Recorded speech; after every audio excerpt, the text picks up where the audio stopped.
Girija business ஆரம்பிக்கலாமா வேணாமான்னு ஜோசியம் பார்க்க வந்திருக்காங்க. அவரும் நீங்க தாராளமா தொழில் ஆரம்பிக்கலாம். வர்ற 10ஆம் தேதி நல்ல நாளா இருக்கு. காலையில 5:30க்கு ஆரம்பிச்சீங்கன்னா கடை அது பாட்டுக்கு கடகடன்னு ஓடிக்கிட்டே இருக்கும்னு சொல்ல, கிரிஜாவும் இதை கேட்டு ரொம்ப சந்தோஷமா அன்னைக்கே பூஜையை போட்டுடலாம்னு சொல்றாங்க. அப்ப வெளியே தான் அஸ்வினோட அம்மா கூட அம்மாவும் ஜெய்சுவும் நின்று பேசிக்கிட்டு இருக்காங்க.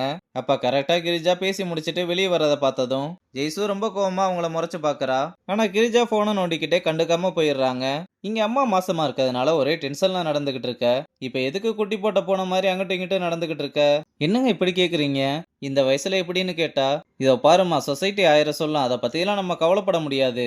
இருந்தாலும் இதை சித்து கிட்ட போய் சொன்னா என்ன நினைப்பான்? அவன் மட்டும் இந்த குழந்தை வேணாம்னு சொன்னா நான் கண்டிப்பா அபார்ஷன் பண்ணிடுவேன்னு சொன்னதும், அந்த முடிவெடுக்க வேண்டியது நம்ம அவன் கிடையாது.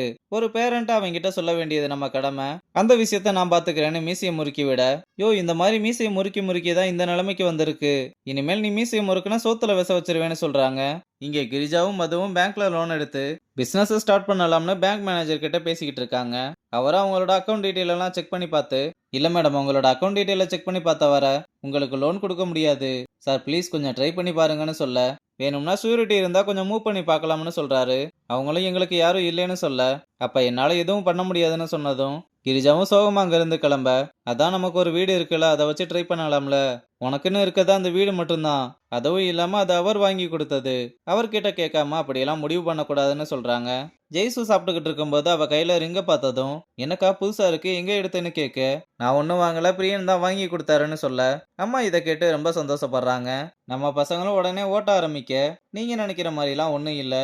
அவரோட பழைய கம்பெனில கிராஜுவிட்டி வராம இருந்தது, அதை நான் தான் வாங்கி கொடுத்தேன், அதுக்கு ஃபீஸா கொடுத்துருக்காருன்னு சொல்றா.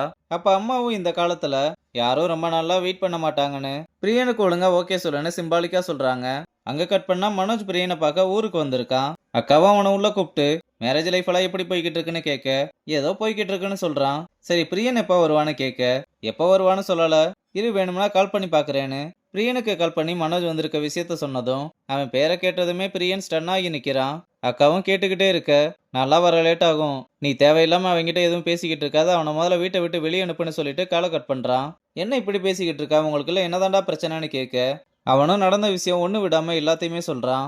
அக்காவும் நீ சொல்ற லாயர் பொண்ணு பேரு ஜெயஸ்ரீயான்னு கேட்க, அதை பிடிக்க உங்களுக்கு தெரியும்? டே அந்த பொண்ணு பிரியனோட ஃப்ரெண்டுன்னு அடிக்கடி வீட்டுக்கு வந்துட்டு போறாடா. என்னது ஜெய்சு பிரியனோட ஃப்ரெண்டான்னு ஷாக் ஆகுறான். சரி இதுக்கு மேல எதுவும் பேச வேணாம்னு அவனோட புது நம்பரை அக்கா கிட்ட கொடுத்து பிரியன் கிட்ட இந்த நம்பரை கொடுத்துருங்கன்னு சொல்லிட்டு கிளம்புறான். இங்க மதுவும் போட்டோ ஷூட்டுக்கு வந்ததும் ஒரு சேரீ எடுத்து கொடுத்து கட்டிட்டு வான்னு சொன்னா, எனக்கு சேரீ எல்லாம் கட்ட தெரியாதுன்னு சொல்றா.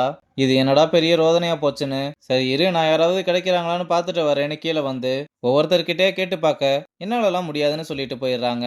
அப்ப அம்மாவும் அஸ்வினோட அம்மாவும் அந்த பக்கம் வர, ஒரு கடைக்கு போட்டோ ஷூட் எடுக்கிறோம்னா அம்மா கிட்ட விஷயத்த சொல்லி நிறைய பேர்கிட்ட கேட்டு பார்த்துட்டு எல்லாருமே முடியாதுன்னு சொல்லிட்டு போயிட்டாங்க. நீங்களாவது ஒரு 5 நிமிஷம் வந்து கெட்டி விட்டுட்டு போங்கன்னு சொல்ல, அம்மாவும் சரி 5 நிமிஷம் தானேன்னு உள்ள வர, ஃபர்ஸ்ட் டைம் அம்மாவும் மதுவும் மீட் பண்றாங்க. மது யாருன்னு தெரியாமலேயே அவளுக்கு சேரீ கட்டி விட்டு கூட்டிட்டு வந்து, நான் சொல்லி கொடுத்த மாதிரி மத்த சேரியை கட்டிக்கோன்னு சொல்லிட்டு, நீ ரொம்ப அழகா இருக்க, இங்க பாரு இவன்லாம் உன்னை எப்படி பாக்குறான்னு, ரொம்ப கண்ணு பட்டிருக்கும், நீ வீட்டுக்கு போனதும் உங்க அம்மாவை சுத்தி போட சொல்லுன்னு சொல்லிட்டு கிளம்புறாங்க. அப்புறம் போட்டோ ஷூட் ஆரம்பிக்க அடுத்தடுத்த ட்ரெஸ்ஸஸ்ல விதவிதமா போட்டோ ஷூட் எடுத்து முடிக்கிறாங்க. அவனும் அந்த போட்டோஸ் எல்லாம் மது கிட்ட காமிச்சு எல்லாமே சூப்பரா வந்திருக்குன்னு சொல்றான். அதெல்லாம் இருக்கட்டும், என் பேமெண்ட்டை சீக்கிரமா அனுப்பி விடுற வழியை பாருன்னு சொல்லிட்டு கிளம்புறா. இங்க அப்பா சித்து கிட்ட வந்து இன்னைக்கு அம்மாவை ஹாஸ்பிட்டலுக்கு கூட்டிட்டு போனேன்னு சொன்னதும் அம்மாவுக்கு எதுவும் பிரச்சனையா என்னாச்சுன்னு கேட்டு ரொம்ப பதட்டப்பட, இல்லப்பா அதெல்லாம் ஒண்ணும் இல்லைன்னு நைஸா விஷயத்த ஓபன் பண்ண, மேட்ரை கேட்டதுமே சும்மா விளாண்டுகிட்டு இருக்காதீங்கன்னு கத்துறான். இல்ல நான் விளாடலாம் இல்ல, ரிப்போர்ட்டே வந்துருச்சு, கன்ஃபார்ம் தான், உனக்கு இது ஷாக்கிங்கா இருந்தாலும் நீ இதை அக்செப்ட் பண்ணி தான் ஆகணும்னு சொல்ல, இதுதான் நமக்கு கிடைச்ச வாய்ப்புன்னு இந்த விஷயத்துக்கு நான் ஓகே சொல்லணும்னா என்னோட விஷயத்துக்கு நீங்க ஓகே சொல்லி தான் ஆகணும்னு சொல்றான். அப்பாவும் நல்லா யோசிச்சு பார்த்து என்னாலலாம் இதுக்கு ஒத்துக்க முடியாதுன்னு சொல்லிட்டு போயிடுறாரு. அம்மாவும் அப்பாவை கூப்பிட்டு என்ன ஒரே சத்தமா இருந்துச்சு, சித்து என்ன சொன்னான்னு கேட்க, அவன் ரொம்ப கோபமா இருக்கா, நீ எதுவும் அவன்கிட்ட பேசாத போய் படுன்னு சொல்லி அனுப்பி விடுறாரு. இங்க வீட்டுல ஜக்கு ஏதோ யோசனையிலேயே உட்காந்துருக்கத பார்த்து என்னாச்சுன்னு கேட்டா, எனக்கு நடந்த ஆக்சிடென்ட்டை யாரோ வேணும்னே தான் பண்ணியிருக்காங்கன்னு எல்லார்கிட்டையும் சிசிடிவி ஃபுட்டேஜை காமிக்க, அவங்களும் அதை பார்த்துட்டு எனக்கு அன்னைக்கே ஒரு டவுட் இருந்துச்சுடான்னு பேசிக்கிட்டு இருக்கும்போது அப்ப அப்பா வந்ததுமே மீரா வேகமா போனை ஒளிச்சு வைக்கிறா. இப்ப எதுக்குமா என்ன பார்த்தவொடனே மொபைல் ஒளிச்சு வைக்கிற, அது என்னன்னு காமி நானும் பாக்குறேன்னு சொன்னா, இல்லப்பா அது வெறும் பிராங்க் வீடியோ தான் சொன்னாலும் அது என்ன வீடியோன்னு நானும் பாக்குறேன், ஒழுங்கா அதை கொடுக்குறே இல்லையான்னு கேட்டு வாங்கி அந்த வீடியோ பார்த்து அப்பா ஷாக் ஆகுறதோட இந்த எபிசோட முடிச்சிருக்காங்க.